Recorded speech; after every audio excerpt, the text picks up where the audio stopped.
So it's really hard to say that you're out on a 38-11 team, number one in the Western Conference, and right now still number one in the league. I mean, they're one loss off from the Detroit Pistons, but they also have four more wins. So that's something that could be extremely interesting. But there are a multitude of different things that is going on with OKC that I look at them and say, I don't know if they're really the same team that we saw last year. If we're looking at just like the last 15 games, and I'm sure this goes a little bit deeper than just that, the Oklahoma City Thunder are 9-6. They are the ninth offense in basketball, which can tell here, and then they are still a top three defense in basketball. While, by the way, over the past 15 games, the Detroit Pistons have been the best defense in the league. And when I say the Oklahoma City Thunder are 9-6, and they're the ninth best offense and the third best defense in the league, it's different if the Detroit Pistons were that. If the Detroit Pistons were a top 10 offense while still being a top three defense in the last 15 games, we'd be praising it. But this is an Oklahoma City Thunder team who came into the NBA with dynasty conversations, like 3P conversations. Is this the greatest team of all time? We did an episode on the Hoop Talk podcast where we compared the Oklahoma City Thunder to the 2001 Lakers, to the 2017 Golden State Warriors, to the 2013 Miami Heat, to the 2024 Boston Celtics. We compared them to the 96 Bulls. This team was on all-time great trajectory, and right now it feels a lot more open to the rest of the landscape of the NBA that could host that Larry O'Brien in the summertime. And I said this last year or over the offseason, there are way too many teams that are getting better for OKC to just not get better or not add any real pieces.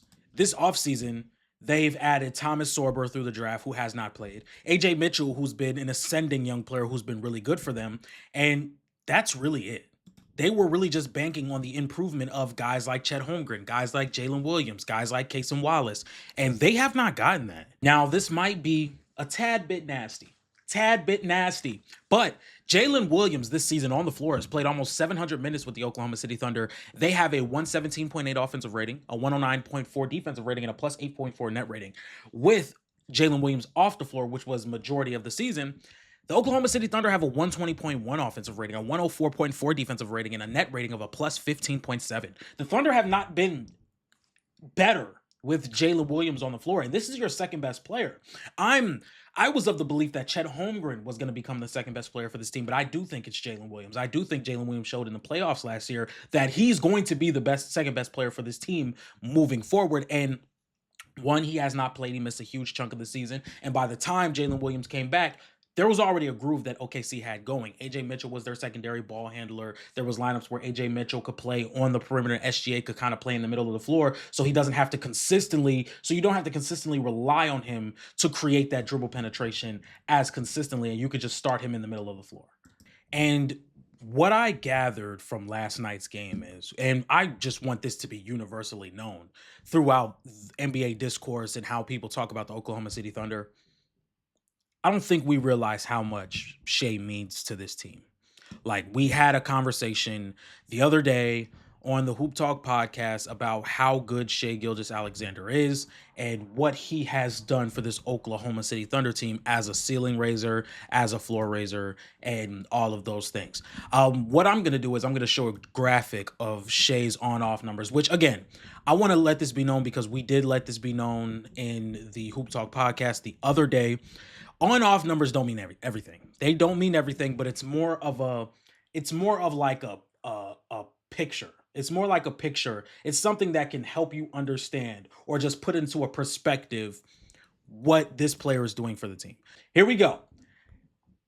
SGA on the floor over the past two seasons for the Oklahoma City Thunder is leading them to a 123.4 offensive rating and a plus 14.2 net rating. With him off the floor, they have a 113.3 offensive rating with a plus 4.3 net rating. He has an on-off swing of 10.9 or 10.1, and he has a net swing of 9.9. And it's more like frustrating with how much assets Oklahoma City has. I've been saying this since before they won the championship. This was during the trade deadline last year that I spoke about with OKC. They have way too many draft picks to not go make a move for a consistent shooter. They have way too many. And I'm not asking you to go get a Michael Porter Jr. Like, you can go get a consistent three-point shooter, somebody that could just knock down the outside shot consistently and that could be solid defensively to where you can knock out some of these issues. And I'm not taking as big of a concern with the Minnesota game because OKC was hurt. Now, J Dub hasn't been great this year. He's still an extra ball handler. He didn't play in that game. From what I saw, it didn't look like AJ Mitchell played in that game either. So I'm not necessarily taking what the Thunder did last night in too much of an accountability. What I'm looking at with this team is just how they deal with pressure, how much limited offensive players are on this team. Let's say J Dub's not feeling it. Chet has not taken that offensive leap that I thought he was going to take. Yeah, like OKC was missing three heavy rotation players. Like, they were missing Alex Caruso, AJ Mitchell, and Jalen Williams. None of those three played. So I'm not looking at this loss as much of a parameter of what I'm like basing my takes off of. I'm just looking at overall the past month of how OKC has been playing. I still do think there is a real chance for them to win the championship, and I'm not 100% sure they're not my favorites right now, but with how San Antonio can play against them and how Denver is going to have such a consistent offense, and with the improvement of Peyton Watson getting much better on in their depth, they're getting much better with providing a deeper roster that they can go to in a series like this, with Jamal Murray playing the way that he plays, with Tim Hardaway Jr. being able to come off the bench and shoot 40% from three. There are so many different variables that OKC is going to have to go through. Like, is there a world where OKC has to see Minnesota, San Antonio, and Denver all in the same playoff run? That's gonna suck. That's gonna suck. And the trade deadline's right around the corner. The trade deadline is right around the corner. For them to have as much assets as they have and not to make a move with it, I just think that is one of the blemishes that will be on this roster construction. I think that is the thing. And I understand them wanting to keep their identity, being a defensive first team and Shea being the half-court creator that can consistently carry this offense to a higher height or to championship contention. But when we look at how talented this league is, you have to make a move. You have to make a move to go get a shooter. That's the hill I'm on. Even then, like, I don't even think that people understand. These Giannis trades are cute and all. These Giannis trades are cute. Like, oh, let's send him to the Heat. Let's send him to the Spurs. Let's get him with Steph. OKC can come and shut all of that down. They can come and shut all of that down right now as we're speaking. And I want to talk about Chet Holmgren real fast because I've been very high on Chet Holmgren. Again, if you watch the Hoop Talk podcast, me and Mars had a segment where we debated Chet Holmgren and Anthony Edwards. I'm all the way off that. But Chet was somebody that I believe could have become a much better ball handler.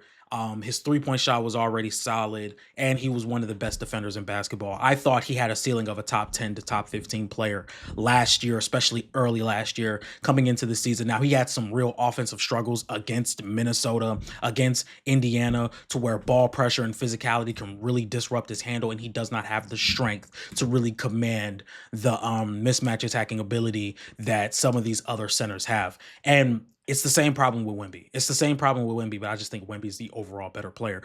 I think those are a problem with Chet, and I just don't think that that's going to come along all the way to the level that I thought it would. He could still be a good offensive player, but top 10 ceiling, I just may not see it anymore. And I don't think he's been as good as a defender this year. Like, there's a bug in the back of my head telling me that he's probably going to win Depoy if Wemby doesn't win all those. Wemby doesn't play all those games. And I've been on the road that it should be Rudy Gobert for a while now. Like, I just don't think Chet has been that great. He's not as good as a defensive rebounder that you would need. Like, when Isaiah Hartenstein doesn't play, this Oklahoma City Thunder team is very underwhelming as a rebounding team, and Chet is part of the problem. That's why I don't think he'll probably be a 5, like, until he really bulks up. If that ever happens, I really don't see his frame being able to build out to bulk up to the level that you would want him to. So I don't know. I don't know if he can be a full-time 5. And then against the Nuggets, how do you guard them? Like, do you put Isaiah Hartenstein on Jokic and then let everybody man up? Because Denver is going to go with lineups that all can space the floor. Like they can go with a lineup of Jamal Murray, Tim Hardaway Jr., Cam Johnson, Aaron Gordon, and Nikola Jokic. I think all five of those guys are 40 or at minimum 38% three-point shooters. They can go with lineups that max out their athleticism with Jamal at the one, Christian Brown at the two, Peyton Watson at the three, and Aaron Gordon at the four, and Jokic at the five, where you have a 2 through 4 of extremely athletic, versatile defenders that can play in gaps, that can play and help, that can guard at the point of attack. And then with you get the improvement of Peyton Watson, that's just a really tough matchup. We already saw what could happen against San Antonio. San Antonio starting to be like, okay, you guys want to play, y'all want to space the floor. We're just going to put Wemby on the non-shooter. We just saw it the other day against Amin Thompson. I'm going to be talking about that soon. We just saw Wemby help off of Alex Caruso in the fourth quarter of one of those games they had against OKC and completely wreak havoc with all the athleticism that San Antonio has.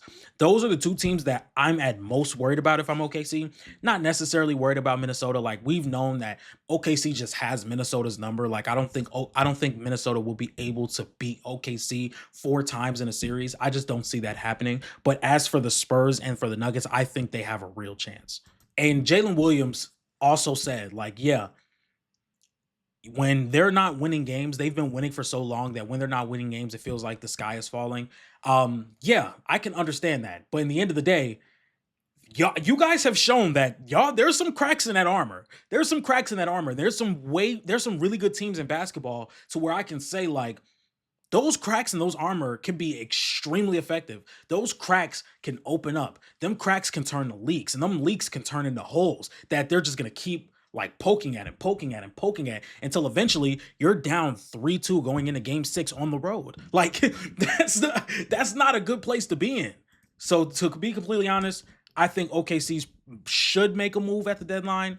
Are they going to make a move at the deadline? Maybe not, because they're just going to look at how injured they've been this year and really just go with their fully healthy roster. I think if they are going to make a move, it's probably going to be if they lose in the Western Conference. I do think if they make it out the West, they're going to win the finals. I don't think there's a team in the East that's winning a championship this year. But yeah, that's my thoughts on the Oklahoma City Thunder. If you guys like this type of content, please be sure to like, comment, and subscribe. Make sure you guys follow me on Twitter at ATB Sports 1. Make sure you guys follow me on TikTok at @TheBuzzerENT. And make sure you guys follow me on Instagram at @TheBuzzerSports_. And with all that being said, I'll see you guys next time.